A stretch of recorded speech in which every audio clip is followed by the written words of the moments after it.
नीति निर्देशक तत्व डीपीएसपी संविधान के भाग 4 में अनुच्छेद 36 से 51 के तहत निर्देशक तत्वों का प्रावधान किया गया है।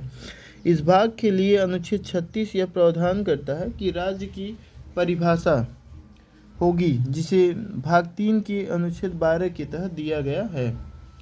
यहाँ पे देखिए नहीं लिखा हुआ है, लेकिन मुझे लग रहा है कि ये नहीं होना चाहिए, क्योंकि राज्य की परिभाषा ही दिया गया है 36 में भी। अनुच्छेद 37 के तहत निर्देशक तत्वों को किसी न्यायालय द्वारा प्रवर्तनीय नहीं बनाया जा सकता है, लेकिन फिर भी निर्देशक तत्व देश के शासन में मूलभूत है और विधि बनाने में इन तत्वों को लागू करना राज्य का कर्तव्य होगा।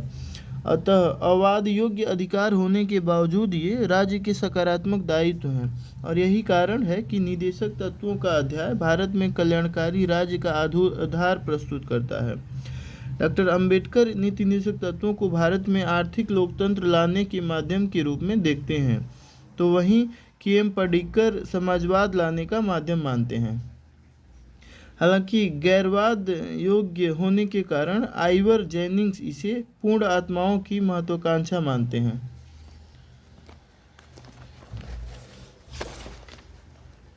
जबकि टी कृष्णामाचारी इसे भावनाओं का कूड़ेदान कहते हैं। इस प्रकार के.टी. शाह इसे दिवालिया हो चुके बैंक के लिए जारी किया गया चेक मानते हैं। हालांकि इन आलोचनाओं के बाद भी निर्देशक तत्व सरकार के मार्गदर्शक सिद्धांत के रूप में कार्य करते रहे हैं। नोट: निर्देशक तत्वों की धारणा आयरलैंड से ली गई है, साथ ही यह भारत शासन अधिनियम 1935 के निर्देशों के दस्तावेज पर आधारित है। अनुच्छेद 38 इसके तहत लोक कल्याण की अभिवृद्धि के लिए राज्य ऐसी सामाजिक व्यवस्था बनाएगा जिसमें सामाजिक, आर्थिक और राजनीतिक न्याय सुनिश्चित हो सके। वहीं 44वें संविधान संशोधन द्वारा अनुच्छेद 38(2) के तहत यह प्रावधान किया गया है कि राज्य आय की असमानता को कम करने का प्रयास करेगा और न केवल व्यक्तियों के बीच बल्कि विभिन्न क्षेत्रों में रहने वाले और विभिन्न व्यवसायों में लगे हुए लोगों के समूह के बीच प्रतिष्ठा, सुविधाओं और अवसरों की असमानता समाप्त करने का प्रयास करेगा।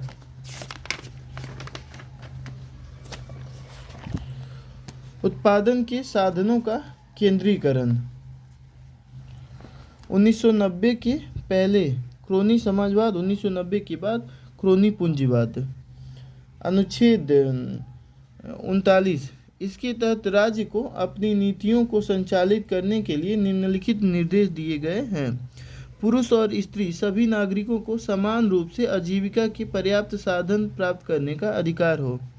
समुदाय के भौतिक संसाधनों का स्वामित्व और नियंत्रण इस प्रकार बंटा हो जिससे सामूहिक हित का सर्वोत्तम रूप से साधन हो, अर्थात संसाधनों के समतामूलक वितरण पर बल।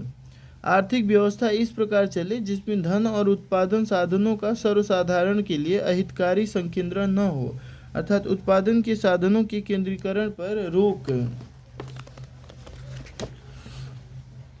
पुरुष और स्त्रियों दोनों का समान कार्य के लिए समान वेतन हो। रणधीर सिंह वाद में सर्वोच्च न्यायालय ने इसे प्रस्तावना में निहित समाजवादी आदर्श पर आधारित माना, जिसे अनुच्छेद 14-16 और अनुच्छेद 39D में देखा जा सकता है। कामगारों के स्वास्थ्य और शक्ति का तथा बालकों की सुकुमार अवस्था का दुरुपयोग न हो और अधिक आवश्यकता से विवश होकर नागरिकों को ऐसे रोजगारों में न जाना पड़े जो उनकी आयु या शक्ति के अनुकूल न हो। बालकों को स्वतंत्र व गरिमामय वातावरण में स्वास्थ्य, विकास के अवसर और सुविधाएं दी जाए तथा इनकी शोषण से और नैतिक और आर्थिक परित्याग से रक्षा की जाए। इस प्रावधान को 42वें संविधान संशोधन द्वारा शामिल किया गया। बाधाएं: भौगोलिक बाधाएं, विधिक साक्षरता का अभाव, वित्तीय बाधा, सामाजिक बाधा, भाषाई बाधा, सरकार द्वारा प्रयास, नालसा। अनुच्छेद 39A 39A के तहत समान और निःशुल्क विधिक सहायता का प्रावधान किया गया है। इसे 42वें संविधान संशोधन द्वारा संविधान में शामिल किया गया था। इस अनुच्छेद को प्रभावी बनाने के लिए संसद 1987 द्वारा राष्ट्रीय विधिक सेवा प्राधिकरण अधिनियम 1987 के तहत नालसा का गठन किया गया था। नालसा के प्रधान संरक्षक भारत के मुख्य न्यायाधीश होते हैं, जबकि सर्वोच्च न्यायालय के कोई वरिष्ठ न्यायाधीश इसकी कार्यवाही अध्यक्ष होते हैं। नालसा के द्वारा महिलाओं, बच्चों, ट्रांसजेंडर, अनुसूचित जातियों व जनजातियों, मानव दुर्व्यवहार के शिकार तथा भीड़ हिंसा या बाढ़ सूखा के शिकार व्यक्तियों को विधिक सहायता दी जाती है। इसकी निम्नलिखित भूमिका होती है। यह पूरे देश में कानूनी साक्षरता व जागरूकता का अभियान चलाती है। यह पूरे देश में परामर्श व सुलह केंद्र की स्थापना तथा लोक अदालतों के गठन को बढ़ावा देती है। यह देश में मजिस्ट्रेट स्तर के सभी न्यायालयों में कानूनी सहायता वकील की नियुक्ति भी करती है। नालसा की भांति ही राज्य, जिला व तालुका के स्तर पर भी विधिक सेवा प्राधिकरण का गठन किया जाता है। अनुच्छेद 40, इसके तहत राज्य पंचायतों का संगठन करने के लिए कदम उठाएगा। उनको ऐसी शक्तियां और प्राधिकार करेगा जो उन्हें स्वायत्त शासन की इकाइयों के रूप में कार्य करने योग्य बनाने के लिए आवश्यक हो। यह गांधीवादी दर्शन पर आधारित है, जिसे संविधान सभा के संथानम के प्रस्ताव पर निर्देशक तत्वों में शामिल किया गया। अनुच्छेद 41, इसके तहत राज्य द्वारा अपनी आर्थिक सामर्थ्य और विकास की सीमाओं के भीतर काम पाने, शिक्षा पाने और विकारी बुढ़ापा, बीमारी और निःशक्तता की दशा में लोक सहायता पाने के अधिकार का प्रावधान है। अनुच्छेद 42, इसके तहत राज्य काम की न्यायसंगत और मानवोच्च दशाओं को सुनिश्चित करने के लिए और प्रसूति सहायता के लिए उपबंध करेगा। मातृत्व अवकाश अधिनियम 1961, इसके तहत निम्नलिखित प्रावधान: सहकारी व निजी प्रतिष्ठानों ने गर्भावस्था के दौरान महिलाओं का सहवेतन 26 सप्ताह का अवकाश प्राप्त होगा। ऐसा प्रावधान केवल 2 बच्चों तक ही लागू होगा।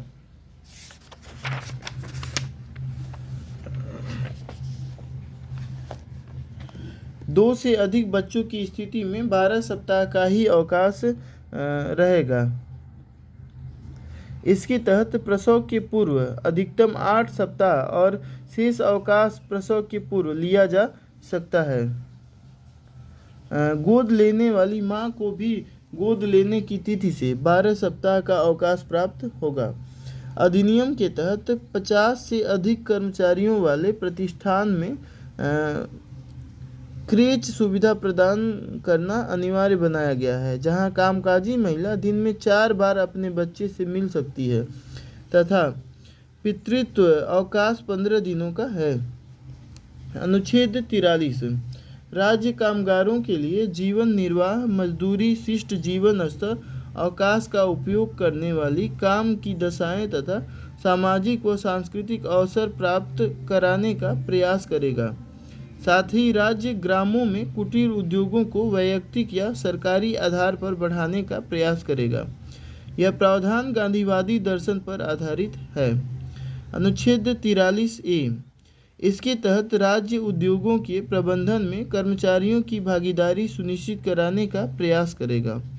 इसे 42वें संविधान में शामिल किया गया था।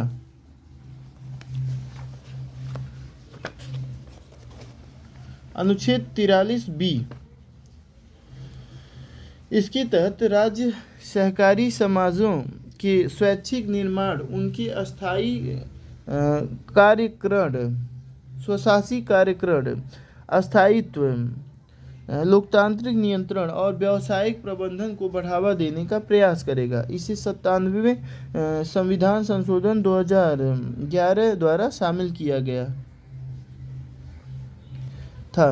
सरकारी समाज का प्रावधान संविधान के भाग 9B में किया गया है। इसके तहत सहकारी समाजों के विनियमन के संबंध में राज्य विधानमंडल द्वारा विधि निर्माण किया जा सकता है। सहकारी समाजों में निदेशकों को अधिकतम संख्या 21 हो सकती है तथा इनके सदस्यों का एक निश्चित कार्यकाल 5 वर्ष का होता है। सहकारी समाजों में एक सीट अनुसूचित जाति व जनजाति के लिए तथा 2 सीटें महिलाओं के लिए आरक्षित होती हैं। यूसीसी यूनिफॉर्म सिविल कोड कानून, आपराधिक कानून, दीवानी कानून। आपराधिक में ऐसे कार्यों को रोकने के लिए जो किसी के शरीर व संपत्ति को क्षति पहुंचा सकते हैं। दीवानी कानून सामाजिक संबंधों का निर्धारण, सार्वजनिक जीवन के संबंध में, व्यक्तिगत जीवन के संबंध में, जैसे विवाह, उत्तराधिकार, तलाक, माता और पिता बच्चों, पति पत्नी, सभी का बंधन, भाई बहन।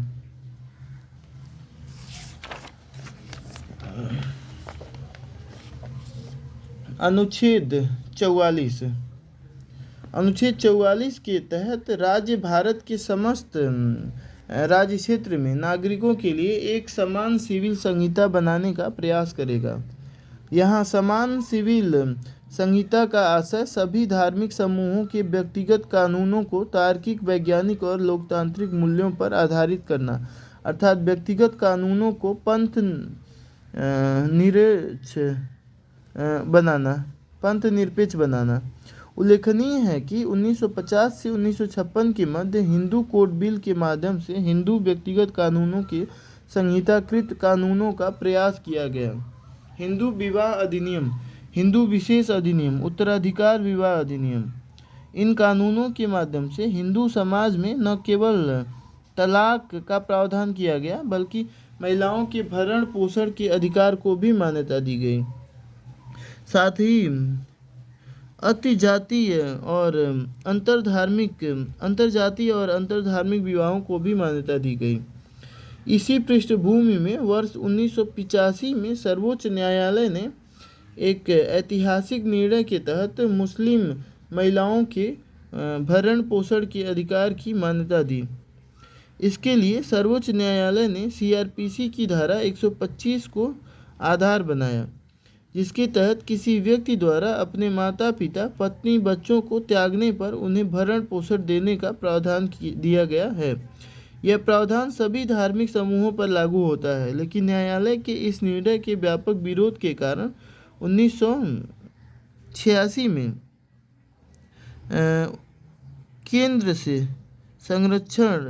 केंद्र सरकार द्वारा मुस्लिम महिला तलाक के अधिकार से संरक्षण अधिनियम के तहत धारा 125 के प्रावधान को मुस्लिम महिलाओं के पर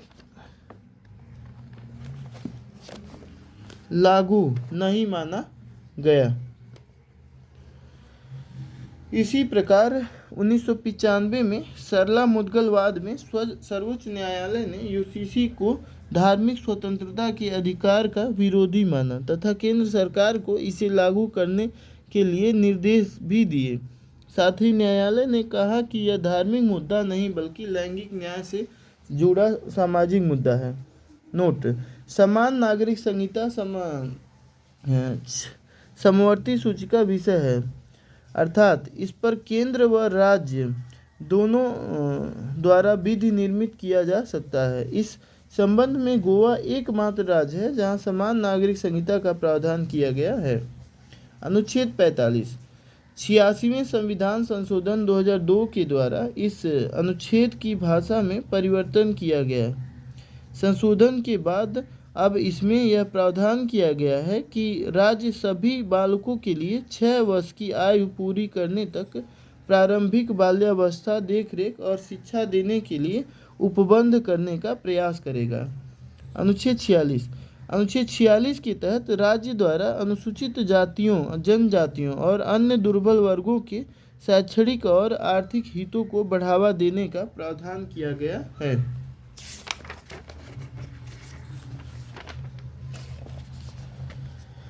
साथ ही सामाजिक अन्याय और सभी प्रकार के शोषण से उनकी सुरक्षा का प्रावधान किया गया है। अनुच्छेद 47 राज्य नागरिकों के पोषाहार स्तर और जीवन स्तर को ऊंचा करने और लोक स्वास्थ्य को अपने प्राथमिक कर्तव्य में मानेगा और राज्य स्वास्थ्य के लिए हानिकारक मादक पदार्थों के उपभोग को प्रतिबंधित करने का भी प्रयास करेगा। आर्टिकल 48 राज्य की कृषि और पशुपालन को आधुनिक तथा वैज्ञानिक प्रणालियों से संगठित करने का प्रयास करेगा और विशेषकर गायों और बछड़ों तथा अन्य दुधारू एवं भारवाही पशुओं की नस्लों की परिरक्षण और सुधार के लिए और उनके वध का प्रतिषेध करने के लिए कदम उठाएगा। मोहम्मद हनीफ कुरैशीवाद में न्यायालय ने गौवध पर प्रतिबंध को युक्त माना तथा इसे अनुच्छेद 29, 21 या 25 के अनुच्छेद 19, 21 या 25 के मूल अधिकारों के उल्लंघन के रूप में नहीं देखा। न्यायालय के अनुसार जब तक पशु प्रजनन योग्य दुधारू तथा भारवाही हो तभी तक ऐसा प्रतिबंध तार्किक माना जाएगा। वहीं गुजरातवाद बनाम मिर्ज़ापुर मोती कुरैशीवाद में न्यायालय ने यह निर्णय दिया कि ऐसे पशु भी उपयोगी होते हैं जो दुधारू, भारवाही या प्रजनन योग्य नहीं होते हैं, अतः ऐसे पशुओं के वध पर भी प्रतिबंध लगाया जा सकता है। अनुच्छेद 48 का ए इसके तहत राज्य देश के पर्यावरण के संरक्षण तथा संवर्धन का तथा वन और वन्य जीवों की रक्षा करने का प्रयास करेगा। इस प्रावधान को 42वें संविधान संशोधन द्वारा शामिल किया गया। उल्लेखनीय है कि स्वच्छ पर्यावरण का अधिनियम जीवन के अधिकार का भी भाग है। इस संबंध में MC मेहतावाद में न्यायालय ने यह निर्णय दिया कि पर्यावरण के मूल तत्व जैसे वायु, भूमि, जल आदि स्वस्थ जीवन के लिए आधारभूत हैं, अतः इनके प्रदूषण पर रोक लगाना आवश्यक है। इसी वाद में न्यायालय ने दिवाली में पटाखे के जलाने पर निर्देश भी दिया, जिसके तहत पटाखों के पैकेट पर उसमें प्रयुक्त रासायनिक तत्वों के उल्लेख को अनिवार्य बनाया गया है। न्यायालय ने यह भी निर्णय दिया कि अनुच्छेद 25 के तहत धार्मिक स्वतंत्रता के अधिकार में पटाखे जलाना या लाउड स्पीकर का प्रयोग करना धार्मिक स्वतंत्रता का भाग नहीं है। इसी प्रकार पटाखों की बिक्री पर रोक को अनुच्छेद 19(1)(8) के मूल अधिकार का उल्लंघन भी नहीं माना गया। नोट 1972 में प्रकाशित रोम क्लब रिपोर्ट में लिमिट्स ऑन द फ्रूथ शीर्षक के तहत लिमिट्स ऑन द ग्रोथ शीर्षक के तहत पर्यावरण के संरक्षण के लिए आर्थिक गतिविधियों पर सीमा लगाने की बात की गई थी।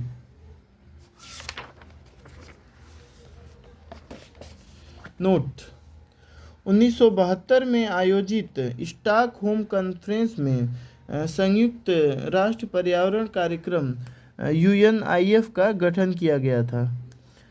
अनुच्छेद 49 इसके तहत संसद द्वारा बनाई गई विधि के अधीन राष्ट्रीय महत्व के कलात्मक या ऐतिहासिक अभिरुचि वाले प्रत्येक स्मारक या स्थान या वस्तु का संरक्षण करना राज्य की बाध्यता होगी। अनुच्छेद 50 इसमें कार्यपालिका से न्यायपालिका के पृथक्करण का प्रावधान किया गया है, जिसके तहत राज्य की लोक सेवाओं में न्यायपालिका की कार्यपालिका से पृथक करने के लिए राज्य द्वारा कदम उठाने की बात की गई है। अनुच्छेद 51 यह भारतीय विदेश नीति का आधार है। इसके तहत राज्य को निम्नलिखित नीतियों का अनुसरण करने का निर्देश दिया गया है। अंतर्राष्ट्रीय शांति और सुरक्षा की अभिवृद्धि का, राष्ट्रों के बीच न्याय संगत सम्मानपूर्ण संबंधों को बनाए रखने का, एक दूसरे के व्यवहारों में अंतर्राष्ट्रीय विधि और संधि के प्रति आदर बढ़ाने का, अंतर्राष्ट्रीय विवादों के मध्यस्थता द्वारा निपटारे के लिए प्रोत्साहन देने का। नीति निर्देशक तत्वों का वर्गीकरण। उदारवादी सिद्धांत। Article 44, article 45, article 48, article 49। तो 45 शिक्षा विज्ञान, 49 राष्ट्रीय धरोहर संरक्षण, आर्टिकल 50 और आर्टिकल 51 विदेश नीति। और समाजवादी सिद्धांत में article 38, article 39, article 39A, 41, 43, 43A और 47। गांधीवादी सिद्धांत आर्टिकल 40, आर्टिकल 43 कुटीर उद्योग, आर्टिकल 46, आर्टिकल 47 मादक पदार्थ का उपभोग पर प्रतिबंध, आर्टिकल 48 गांधी जी का गौवध पर प्रतिबंध। संविधान संशोधन। 42वें 1976 article 39A, article 39A, article 43A और आर्टिकल 48A। 97वें संविधान संशोधन 2011 आर्टिकल 43B। 44वें संविधान संशोधन 1978 आर्टिकल 38(2). 86वें संविधान संशोधन 2002 आर्टिकल 42 की भाषा में परिवर्तन।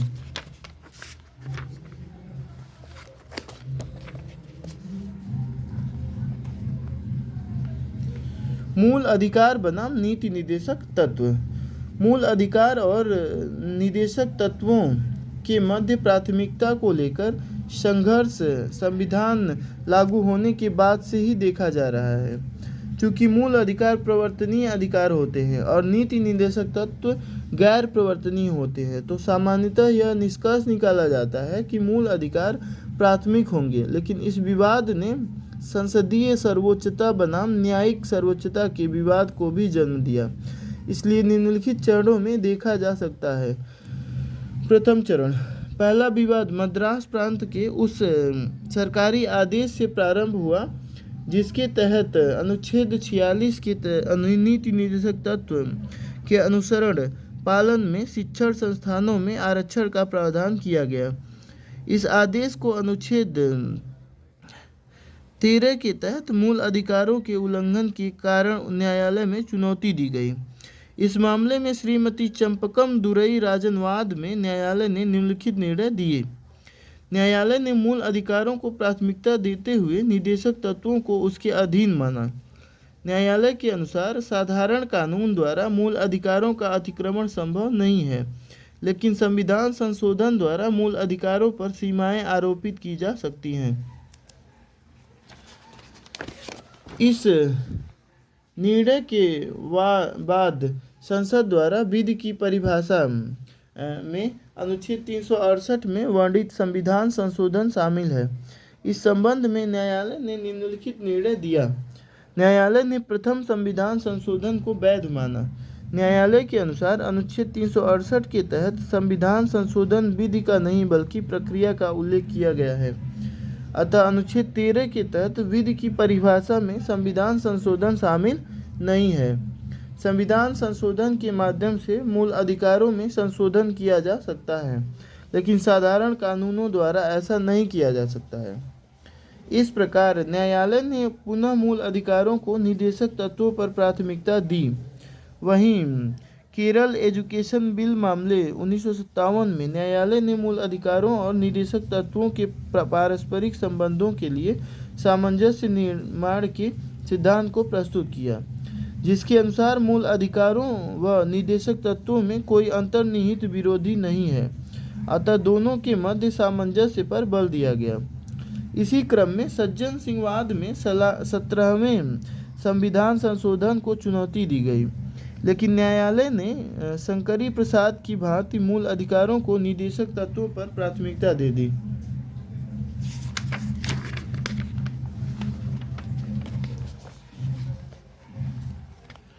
वहीं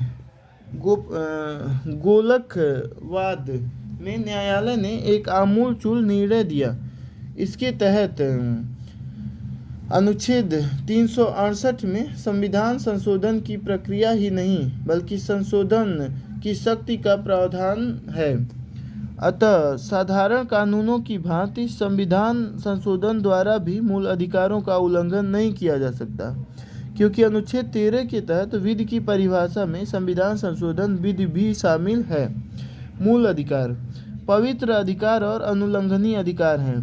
न्यायालय का यह निर्णय भविष्यलक्षी विनिश्चय निर्णय था, अतः न्यायालय के अनुसार उसका यह निर्णय 1967 के पूर्व हुए संविधान संशोधनों पर लागू नहीं होगा, बल्कि भविष्य के संशोधनों पर लागू होगा।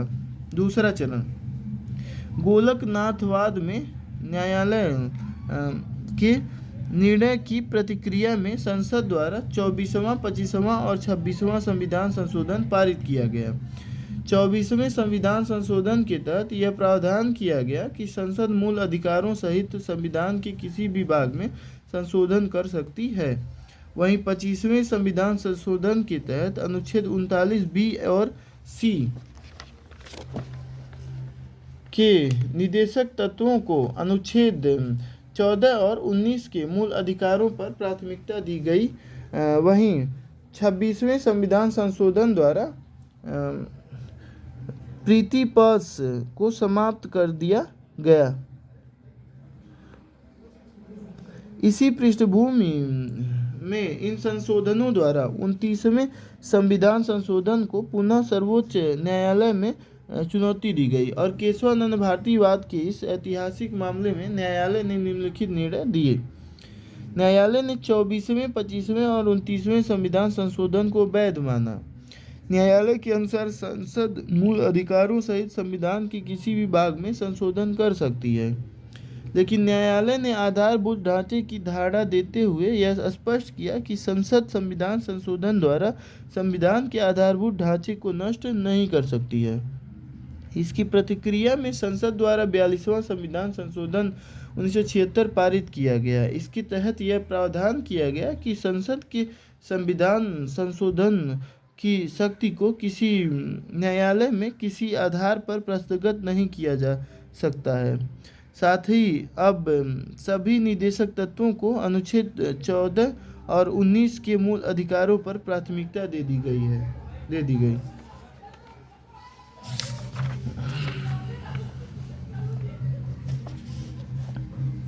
तीसरा चरण 42वें संविधान संशोधन के इन प्रावधानों को न्यायालय में चुनौती दी गई।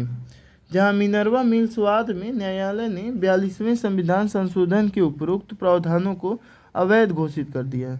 न्यायालय ने मूल अधिकारों और निदेशक तत्वों को एक दूसरे का पूरक मानते हैं। इनके मध्य सामंजस्य पूर्व संबंध को संविधान का आधार मूलभूत ढांचा घोषित कर दिया गया। आधारभूत ढांचे की धारणा का उल्लेख संविधान में नहीं किया गया है, न ही किसी संसदीय कानून में इसका उल्लेख है।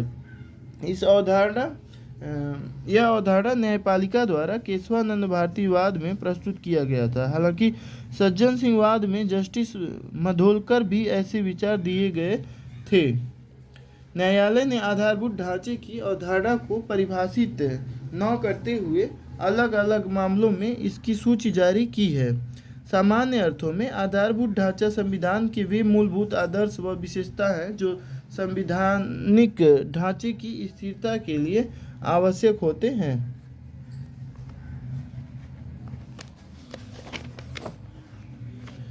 आधारभूत ढांचे में शामिल तत्व केशवानंद भारतीयवाद, संविधान की सर्वोच्चता, लोकतांत्रिक सरकार, शक्ति पृथक्करण, इंदिरा गांधी बनाम राजनारायणवाद। इंदिरा गांधी तथा राजनारायण के मध्य चुनाव में इंदिरा गांधी निर्वाचित हुई तथा राजनारायण द्वारा इंदिरा गांधी पर चुनाव में धोखाधड़ी का आरोप लगाया गया। इलाहाबाद उच्च न्यायालय ने इंदिरा गांधी को दोषी मानते हुए उनकी लोकसभा की सदस्यता की समाप्ति का निर्देश दिया। साथ ही 6 वर्ष के लिए चुनाव लड़ने पर प्रतिबंध लगाया गया। इसके विरोध में सर्वोच्च न्यायालय में दायर अपील को इंदिरा गांधी सशर्त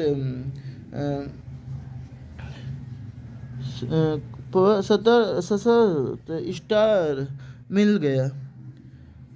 ये क्या लिखा हुआ है? इसी दौरान इंदिरा गांधी द्वारा 39वें संविधान संशोधन के तहत राष्ट्रपति, उपराष्ट्रपति, प्रधानमंत्री और स्पीकर के चुनाव को न्यायिक समीक्षा के दायरे से बाहर कर दिया गया। अतः इस वाद में न्यायालय द्वारा स्वतंत्र और निष्पक्ष चुनाव को संविधान का आधारभूत ढांचा घोषित किया गया।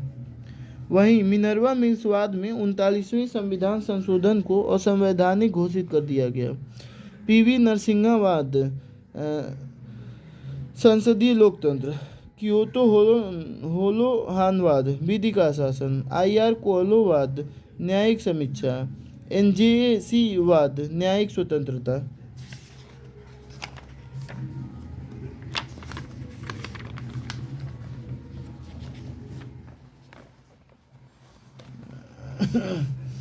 एसआर ब्रोमई वाद, प्रस्तावना, पंथ निरपेक्षता, संघवाद।